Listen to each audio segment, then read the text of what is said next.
Supreme court में बुधवार 24 अप्रैल को ईवीएम में दर्ज वोटों का वीवीपैट पर्चियों से पूर्ण सत्यापन की मांग वाली याचिकाओं पर सुनवाई हुई।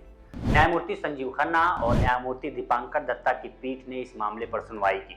सुनवाई के दौरान पीठ ने ईवीएम और वीवीपैट की कार्यप्रणाली और उनकी सुरक्षा विशेषताओं को समझने के लिए भारत के चुनाव आयोग के एक अधिकारी के साथ व्यापक बातचीत की। इस दौरान चुनाव आयोग ने कहा कि किसी भी परिस्थिति में ईवीएम के साथ छेड़छाड़ नहीं की जा सकती और वीवीपैट पर्चियों की पूरी गिनती व्यवहारिक रूप से संभव नहीं है। इसके बाद जस्टिस संजीव खन्ना और जस्टिस दीपांकर दत्ता की बेंच ने चुनाव आयोग से कुछ और स्पष्टीकरण मांगा और फिर मामले को आज के लिए स्थगित कर दिया। वहीं याचिकाकर्ताओं की तरफ से एडवोकेट प्रशांत भूषण, गोपाल शंकर नारायण और संजय हेगड़े ने पैरवी की। Prashant Bhushan Association of Democratic Reforms यानी एडीआर की तरफ से पेश हुए। चुनाव आयोग की ओर से एडवोकेट मनिंदर सिंह और केंद्र सरकार की ओर से सॉलिसिटर जनरल तुषार मेहता मौजूद थे। बता दें, पिछली सुनवाई में कोर्ट ने चुनाव आयोग से पूछा था कि क्या वोटिंग के बाद वोटर्स को वीवीपैट से निकली पर्ची नहीं दी जा सकती है। इस पर चुनाव आयोग ने कहा कि वोटर्स को वीवीपैट स्लिप देने में बहुत बड़ा रिस्क है। इससे वोट की गोपनीयता से समझौता होगा और बूथ के बाहर इसका दुरुपयोग किया जा सकता है। इसका इस्तेमाल दूसरे लोग कैसे कर सकते हैं, हम नहीं कर सकते।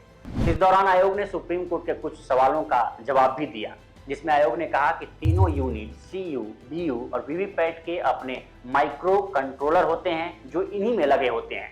इनमें वन टाइम प्रोग्राम होता है। बनाते समय ऐसी व्यवस्था की जाती है कि इन्हें बदला नहीं जा सकता। इस पर प्रशांत भूषण ने कहा कि इस बात में शक है कि ईवीएम की प्रोसेसर चिप एक बार ही प्रोग्राम की जाती है। इस पर सुप्रीम कोर्ट ने कहा कि चुनाव आयोग ने इस शक पर स्पष्टीकरण दे दिया है। फिर प्रशांत भूषण ने कहा कि बनाने वालों ने तो आरटीआई में जवाब दिया है कि चिप इस्तेमाल की गई थी। हमने माइक्रो कंट्रोलर के बारे में वेबसाइट से जानकारी हासिल की है। इस माइक्रो कंट्रोलर में फ्लैश मेमोरी भी है। ऐसे में यह कहना कि माइक्रो कंट्रोलर को रीप्रोग्राम नहीं किया जा सकता है, यह गलत है। यही बात कंप्यूटर एक्सपर्ट्स भी कहते हैं। इस पर सुप्रीम कोर्ट ने कहा कि इसीलिए हमने इनसे सवाल किया था।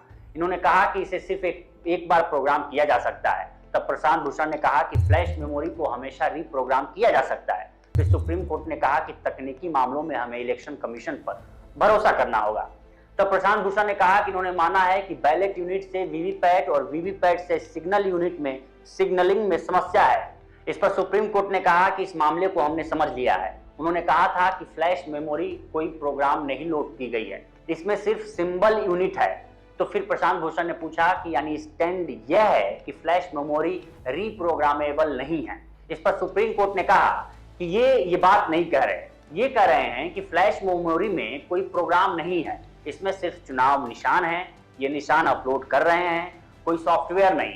जहां तक कंट्रोल यूनिट में माइक्रो कंट्रोलर का मामला है तो यह किसी पार्टी का नाम या कैंडिडेट का नाम नहीं पहचानता है। यह केवल बैलेट यूनिट के बटन पहचानता है और बैलेट यूनिट के बटन आपस में बदले जा सकते हैं। मैन्युफैक्चरर को यह पता नहीं होता है कि किस पार्टी को कौन सा बटन दिया जाना है। इसके बाद एडवोकेट संतोष पॉल ने कहा कि देश में ऐसे कई सॉफ्टवेयर मौजूद हैं जिनसे जालसाजी की जा सकती है। इस पर जस्टिस दत्ता ने कहा कि अब तक तो ऐसी किसी घटना की रिपोर्ट नहीं आई है। मिस्टर भूषण, हम इलेक्शन को या किसी और संवैधानिक अधिकारी को नहीं संभाल सकते। 5% वीवीपैट गिनी जाती हैं। अगर किसी कैंडिडेट को समस्या आती है तो आ सकता है। हम शक के आधार पर कोई बड़ा फैसला नहीं दे सकते।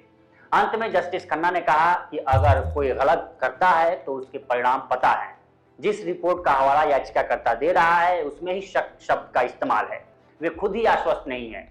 अगर किसी चीज में सुधार की गुंजाइश है तो इसमें निश्चित सुधार करेंगे। हम मेरिट पर दोबारा सुनवाई नहीं कर रहे हैं, हम कुछ निश्चित स्पष्टीकरण चाहते हैं। हमारे कुछ सवाल थे और हमें जवाब मिल गए। फैसला सुरक्षित। फिलहाल इस स्टोरी में इतना ही। बाकी देश दुनिया की तमाम खबरों के लिए बने रहिए लोकमत हिंदी के साथ। नमस्कार।